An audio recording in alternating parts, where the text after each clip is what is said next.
Assalamualaikum warahmatullahi wabarakatuh. Alhamdulillah, alhamdulillahilladzi bi ni'matihi tatimmus shalihat wa bi fadlihi tatanazzalul khairat wal barakat wa bi taufiqihi tatahaqqaqul maqasid wal ghayat. أشهد أن لا إله إلا الله وحده لا شريك له وأشهد أن محمدا عبده ورسوله لا نبي بعده اللهم صل وسلم وبارك على سيدنا محمد وعلى آله وصحبه أجمعين ومن اهتدى بهداه إلى يوم القيامة. سبحانك لا علم لنا إلا ما علمتنا إنك أنت العليم الحكيم. رب اشرح لي صدري ويسر لي أمري واحلل عقدة من لساني يفقهوا قولي. Yang saya hormati bapak-bapak, ibu-ibu, saudara dan saudari jamaah salat subuh yang dirahmati Allah Subhanahu wa taala. Kembali pada pagi hari ini seharusnya jadwal Ustaz Mawi Helvi, karena beliau berhalangan hadir, ada agenda yang tidak bisa ditunda, maka saya yang ada di sini untuk menggantikan. Seperti yang disinggung oleh Ustadz tadi malam tentang jihad menuju takwa, bersungguh-sungguh untuk menjadi orang yang bertakwa. Sebagaimana ayat yang sering kita dengar tentang puasa, Surah Al-Baqarah ayat 183. A'udzu billahi minasyaitonir rajim. Bismillahirrahmanirrahim. Ya ayyuhalladzina amanu kutiba 'alaikumus shiyam kama kutiba 'alal ladzina min qablikum la'allakum tattaqun. Di ujung ayat disebutkan agar kamu menjadi orang-orang yang bertakwa. Bagaimana caranya bertakwa? Tentunya dengan melaksanakan ibadah puasa. Puasa itu melatih kita menjadi orang yang bertakwa. Takwa artinya kita melaksanakan semua perintah Allah dan menjauhi semua yang dilarang oleh Allah Subhanahu wa taala. Dengan cara apa? Dilatih dengan puasa, yang ketika kita puasa seakan-akan kita merasa diawasi oleh Allah Subhanahu wa taala, sehingga kita tidak berani melanggar perintah Allah. Bahkan yang boleh pun tidak kita kerjakan karena itu perintah Allah Subhanahu wa taala. Maka Allah Subhanahu wa taala memberikan hadiah kepada orang yang berpuasa itu takwa. Kenapa takwa? Karena banyak yang dijanjikan oleh Allah Subhanahu wa taala ganjaran bagi orang-orang yang bertakwa. Maka pagi hari ini kita akan bahas 12 janji Allah bagi orang-orang yang bertakwa. Kalau sempat kita bahas semuanya. Ini kita ambil semua dari Al-Qur'anul Karim. Allah Subhanahu wa taala berjanji dalam Al-Qur'an, Allah akan memberikan 12 janji pada orang yang bertakwa, dan kita harus yakin dan percaya ketika Allah berjanji, Allah pasti menepatinya. Innallaha la yukhliful mi'ad. Sesungguhnya Allah tidak akan pernah mengingkari janjinya. Bapak-bapak, ibu-ibu yang dirahmati Allah, apa janji Allah Subhanahu wa taala? Yang pertama dalam surah Ali Imran, surah yang ketiga ayat 186. Janji Allah yaitu memberikan pujian dan sanjungan dari Allah Subhanahu wa taala. Wa in tasbiru wa tattaqu fa inna dzalika min azmil umur. Wa in tasbiru, jika kalian bersabar dalam menghadapi berbagai macam cobaan, berbagai macam ujian, wattaqu, dan bertakwa kepada Allah, fa inna dzalika min azmil umur. Sesungguhnya yang demikian itu termasuk urusan yang patut diutamakan. Artinya apa, bapak-bapak, ibu-ibu? Orang yang mampu menahan diri dari keluh kesah ketika Allah berikan ujian, dia tidak berkeluh kesah, tidak mengeluh, kemudian dia bertakwa, orang ini patut diutamakan. Ini merupakan sanjungan, pujian dari Allah Subhanahu wa taala kepada orang-orang yang bertakwa. Dan kita harus pahami, ketika Allah menyanjung seseorang, maka malaikat-malaikatnya juga akan menyanjung orang tersebut. Terutama malaikat Jibril akan menyanjung dan memujinya. Kalau sudah malaikat Jibril menyanjungnya, maka seluruh malaikat juga akan ikut menyanjung orang tersebut. Karena malaikat Jibril ini adalah sayyidul malaikah, jenderalnya para malaikat. Kalau malaikat juga sudah menyanjung orang ini, maka manusia-manusia di bumi juga akan menyanjungnya, akan memujinya. Siapa itu? Terutama orang-orang yang beriman dan bertakwa kepada Allah Subhanahu wa taala akan ikut menyanjung, memuji orang yang dipuji oleh Allah Subhanahu wa taala. Tidak jauh-jauh kita lihat baginda Nabi sallallahu alaihi wasallam ketika Allah katakan innallaha wa malaikatahu yusalluna 'alan nabi. Allah menyanjung Nabi, berselawat kepada Nabi, maka akan diikuti oleh para malaikat. Innallaha wa malaikatahu yusalluna 'alan nabi, dan akan disanjung oleh manusia. Ya ayyuhalladzina amanu sallu alaihi wa sallimu taslima. Begitulah kedudukan orang yang bertakwa, bahwa mendapatkan pujian dari Allah Subhanahu wa taala. Sebagaimana sebuah hadis sampaikan, wa dzakarahumullahu fi man 'indah. Dan disebut-sebut kita, dipuji-puji kita di hadapan makhluk-makhluk Allah yang mulia. Dan ketika Allah menyanjung, semuanya akan ikut menyanjung dan memuji kita.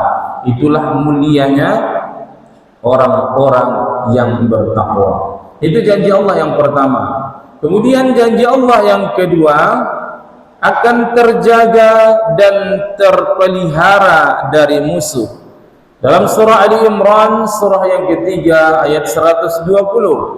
Wa in tasbiru wa tattaqu la yadurrukum kaiduhum syai'a.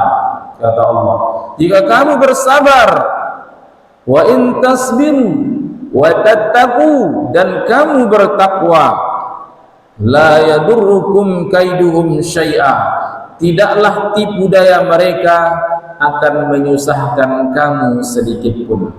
Artinya, bagaimanapun orang ingin menipu kita, ingin menjatuhkan kita, ingin merobohkan kehormatan kita, menghinakan kita, tapi kalau kita bersabar dan takwa, maka segala tipu daya mereka itu tidak akan mempan, tidak ada akan mendapatkan jalan untuk menjatuhkan kita. Itulah janji Allah Subhanahu wa taala. Bagaimana Rasulullah sallallahu alaihi wasallam sebegitunya orang-orang kafir ingin menjatuhkannya, tapi ketika ditanya Abu Jahal tetap mengatakan Muhammad itu tidak pernah berdusta. Begitulah Allah menjaga orang-orang yang bertakwa. Itu janji Allah yang kedua. Kemudian yang ketiga, diberikan kekuatan dan pertolongan. Orang yang bertakwa itu diberikan oleh Allah kekuatan, diberikan oleh Allah pertolongan. Dalam surah An-Nahl, surah yang ke-16 ayat 128, innallaha ma'al ladzina taqaw wal ladzina hum muhsinun.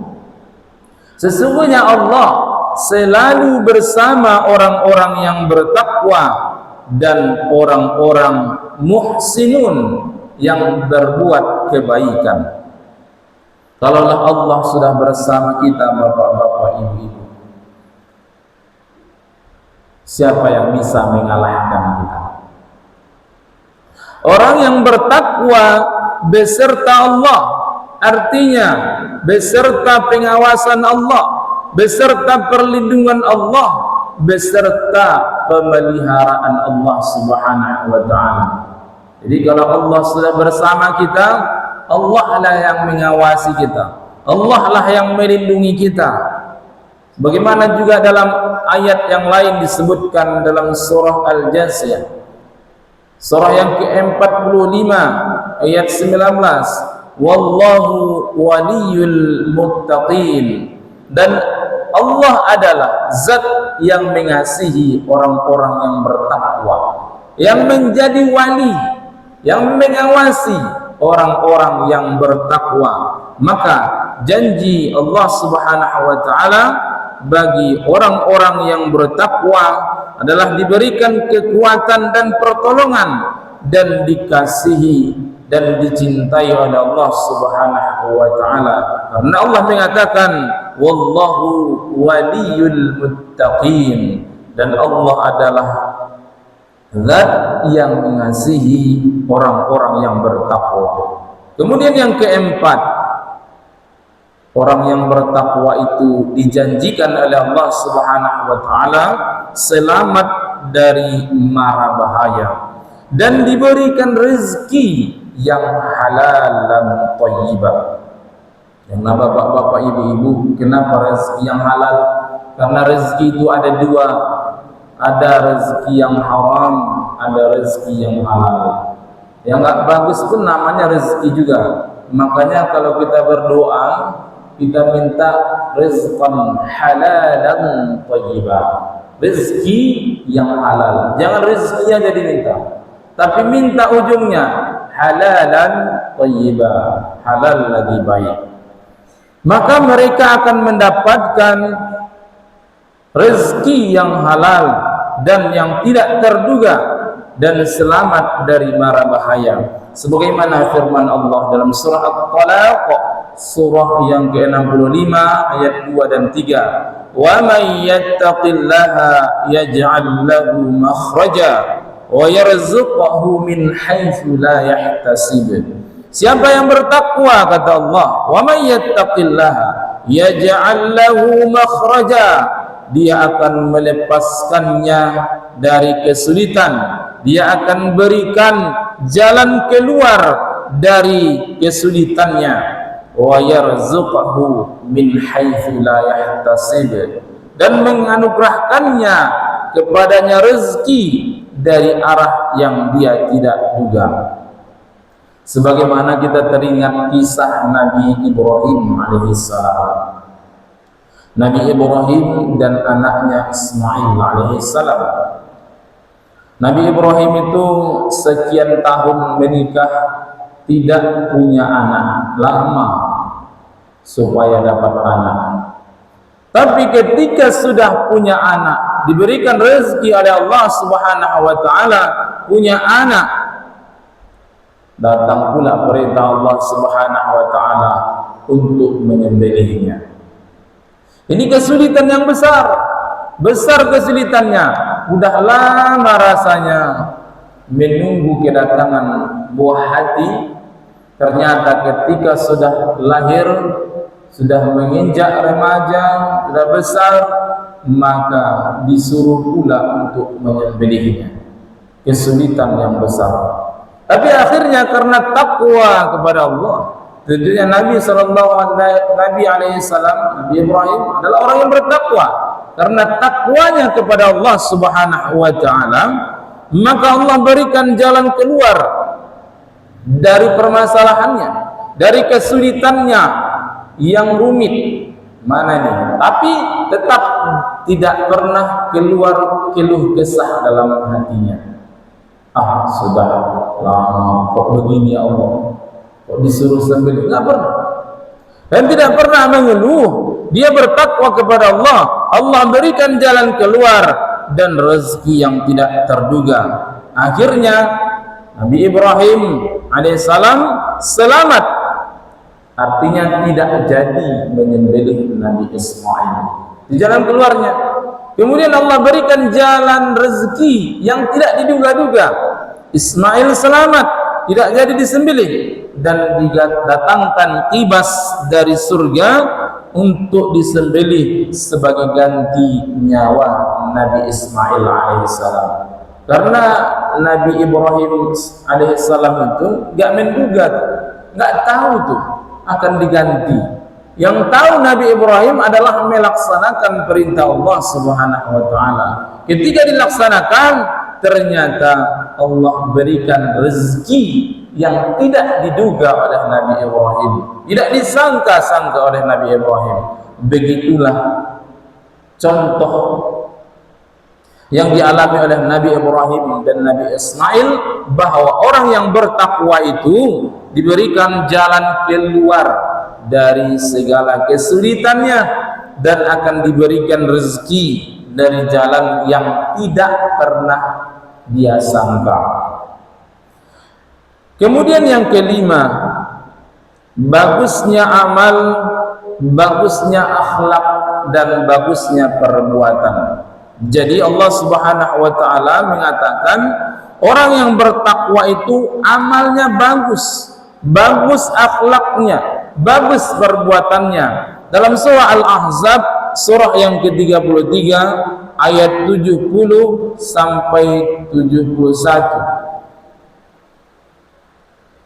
Ya ayyuhalladzina amanu taqullaha wa qulu qawlan sadida yuslih lakum a'malakum.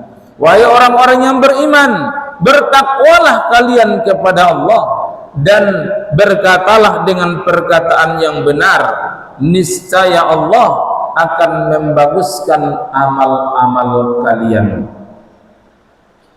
Jadi bapak-bapak ibu, kalaupun kita berlatih dengan sepenuh hati, kita upayakan supaya sholat kita misalnya sholat khusyuk, tapi kalau tidak dibaguskan oleh Allah, nggak akan khusyuk. Tapi orang yang bertakwa, nggak pun dia persiapkan, tapi tidak terasa Allah akan memperbaiki amalnya. Yang awalnya sholatnya susah, khusyuknya akan diberikan oleh Allah Subhanahu wa taala khusyuknya. Jadi enggak kita terasa dalam diri kita, tapi Allah Subhanahu wa taala membaguskan. Lama-lama khusyuk itu akan dapat. Inti dari amal itu, ruhnya itu dapat. Tapi bagaimanapun kita mengusahakannya, kalau tidak termasuk orang yang bertakwa, maka ruhnya tidak akan dapat. Amal kita akan begitu-begitu saja. Tapi ketika kita bertakwa, tidak pun kita usahakan, maka Allah berikan manisnya ibadah itu. Awalnya susah baca Quran, kita upayakan, kita luangkan waktu, kita belajar. tapi nggak enak juga baca Qurannya. Begitu juga rasanya. Itu kalau tidak bertakwa. Tapi orang yang bertakwa akan ditolong oleh Allah Subhanahu wa taala. Kalau contohnya dari baca Quran akan bisa menikmati bacaannya. Sampai-sampai ada seorang ibu pernah mengatakan, seorang PNS, dia sibuk dengan kegiatannya sebagai abdi negara, dan juga ada tugas yang lain yaitu mengurus orang tuanya. Tapi beliau bercerita, Ustaz, saya selalu merindukan waktu maghrib. Jadi beliau itu rindu setiap hari itu mau cepat aja rasanya mau maghrib. Kenapa? Karena maghrib itulah waktu dia bersama Quran. Waktu siang itu nggak bisa karena tugas sebagai abdi negara, mengurus orang tua lagi. Hanya maghrib yang bisa beliau luangkan. Tapi itulah kerinduan beliau setiap hari. Beliau mengatakan kepada saya, beliau merindukan waktu maghrib. Untuk apa? Ingin segera membaca Quran. Ada kerinduan, ada kenikmatan yang beliau rasakan dalam membaca Al-Quran itu. Sampai-sampai bahasanya rindu, cepat-cepat maunya maghrib. Apa itulah? Kalau Allah Subhanahu wa taala sudah membaguskan amal kita. Apa jalannya? Dengan bertakwa kepada Allah Subhanahu wa taala. Kemudian yang keenam, terampunkan dosa-dosa kita. Jadi orang-orang yang bertakwa itu bukan orang yang maksum, bapak-bapak, ibu-ibu. Yang maksum itu hanya para nabi. Kalau selain nabi itu enggak maksum, pasti juga melakukan dosa. Tapi ketika mereka melakukan dosa, maka Allah segera mengampuni dosa-dosa mereka. Surah Ali Imran, surah yang ketiga, ayat 31. Wa yaghfir lakum dzunubakum, kata Allah. Dan Allah mengampuni dosa-dosa mereka. Allah mengampuni dosa-dosamu. Syaratnya apa? Bertakwa kepada Allah Subhanahu wa taala. Maka bukankah itu yang kita harapkan? Kalau Allah sudah mengampuni, insya Allah aman kita. Aman di dunia dan insya Allah aman nanti di akhirat. Kemudian yang ketujuh, dicintai oleh Allah Subhanahu wa taala. Surah Ali Imran, surah yang ketiga, ayat 76. Fa innallaha yuhibbul muttaqin. Sesungguhnya Allah mencintai orang-orang yang bertakwa. Bagaimana kita sampaikan tadi, kalau Allah sudah mencintai, maka seluruh makhluknya akan mencintai kita. Malaikat-malaikatnya mencintai kita, manusia akan mencintai kita. Maka itulah balasan kepada orang yang bertakwa, dapat cinta Allah Subhanahu wa taala. Kalau Allah sudah mencintai, enggak pun kita minta dikasih. Jangankan Allah, orang tua saja kepada anaknya kalau sudah cintanya luar biasa. Enggak ada diminta anaknya, tapi dikasih itu.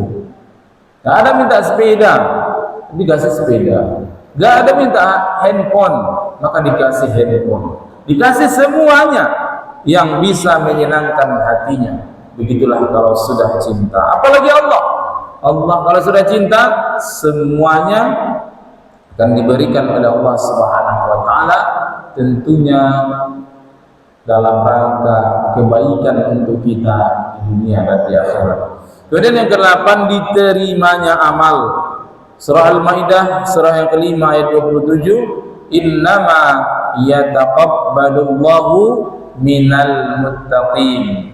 Sesungguhnya Allah hanya menerima amal dari orang-orang yang bertakwa. Dalam ilmu nahwu disebutkan innama, bapak-bapak ibu. Innama itu artinya terbatas. limited edition, istilah kita sekarang.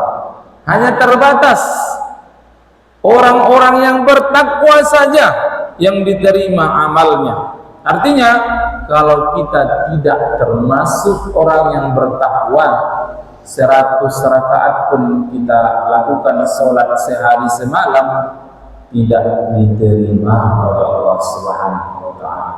Jadi syarat diterima amal itu adalah kita bertakwa kepada Allah Subhanahu wa ta'ala. Berarti kita sholat, pas sholat langsung aja, gak ada istighfarnya, gak ada minta ampun kepada Allah Subhanahu wa ta'ala, gak ada menghadirkan hati ka'annaka tara wa illam takun tara fa illa. Sesungguhnya ketika engkau beribadah itu seakan-akan engkau melihat Allah, kan begitu dalam hadisnya. Seakan-akan engkau melihat Allah, dan ketika engkau tak mampu maka Allah sedang melihatmu. Langsung saja. Nah, itu kan suhul adab, maka tidak diterima. Tapi kalau orang yang bertakwa sebelum sholat, bahkan para ulama itu sering tuh lagi berwudu aja udah gemetaran tangannya. Lagi berwudu bapak-bapak ini udah gemetar tuh. Ditanya oleh orang, kenapa tuh gemetar? Nggak paham. Kira-kira katanya, kita sedang menghadap siapa? Menghadap Allah. Menghadap Allah Subhanahu wa ta'ala. Allah Tuhan semesta alam. Jadi udah terasa kita sedang menghadap siapa itu para ulama. Begitulah takut mereka kepada Allah Subhanahu wa ta'ala. Maka wajar kata Allah, Allah hanya menerima amal orang-orang yang bertakwa. Karena orang yang bertakwa itulah yang merasakan kebesaran Allah Subhanahu wa ta'ala. Sebelum kita sholat, kita beristighfar dulu, kita hadirkan dulu bahwa kita itu adalah lemah, kita itu banyak dosa. Kita hadirkan dalam hati kita bahwa kita sedang melaksanakan perintah Allah, menjunjung perintah Allah Subhanahu wa ta'ala, dan berusaha menjauhi seluruh larangan Allah Subhanahu wa ta'ala. Maka keutamaan janji Allah Subhanahu wa ta'ala yang ke-8 adalah hanya terbatas orang-orang yang bertakwa yang diterima amalnya oleh Allah Subhanahu wa ta'ala. Kita persingkat yang ke-9, diberikan kemuliaan oleh Allah Subhanahu wa ta'ala dalam surah Al-Hujurat, surah yang ke-49 ayat 13. Allah Subhanahu wa ta'ala mengatakan, inna akramakum indallahi atqakum. Sesungguhnya yang paling mulia di antara kamu di sisi Allah adalah orang yang paling bertakwa kepada Allah Subhanahu wa ta'ala. Kemudian yang ke-10, Allah berikan janji kepada orang bertakwa kabar gembira menjelang matinya. Surah Yunus, surah yang ke-10 ayat 63 sampai 64. Alladzina amanu wa kanu yattaqun lahumul busyra fil hayatid dunya wa fil akhirah. Mereka adalah orang-orang yang beriman dan selalu bertakwa. Bagi mereka lahumul busyra, bagi mereka berita gembira di dalam kehidupan dunia dan akhirat. Jadi bapak-bapak, ibu-ibu, menjelang kematian itu susah. Susahnya luar biasa, ujiannya besar. Disitulah satu titik yang kadang kita nggak mampu karena beratnya ujian. Setan pun itu kesempatan terakhir mereka. Segala daya upaya akan dikerahkan, karena itu kesempatan terakhir mereka menyesatkan kita di sakaratul maut kita. Jadi sakaratul maut itu sakitnya luar biasa. Gak ada satupun manusia gak merasakan sakitnya sakaratul maut. Sampai Rasulullah SAW sayangkan sama kita. Begitu sayangnya beliau pernah minta, ya Allah, sama saya saja semua rasa sakit itu, gak usah sama umatku. Tapi Allah mengabulkan hanya separuh. Separuhnya masih kita rasakan, seperti bulu yang kita basahkan dilengketkan ke duri, duri itu ditarik, luar biasa sakitnya, nggak terbayang. Tapi bagi orang yang bertakwa diberikan kabar gembira, ditampakkan gambaran surga itu, jadi dia nonton sambil dicabut nonton, akhirnya nggak terasa, dapat sakitnya itu dapat, cuma asik nonton, saking indahnya surga itu tidak pernah terlihat oleh mata, terdengar telinga, terpintas dalam hati. Dinampakkan gambaran surga itu bagi orang-orang yang bertakwa, sehingga rasa sakit itu nggak terasa, tapi tetap ada.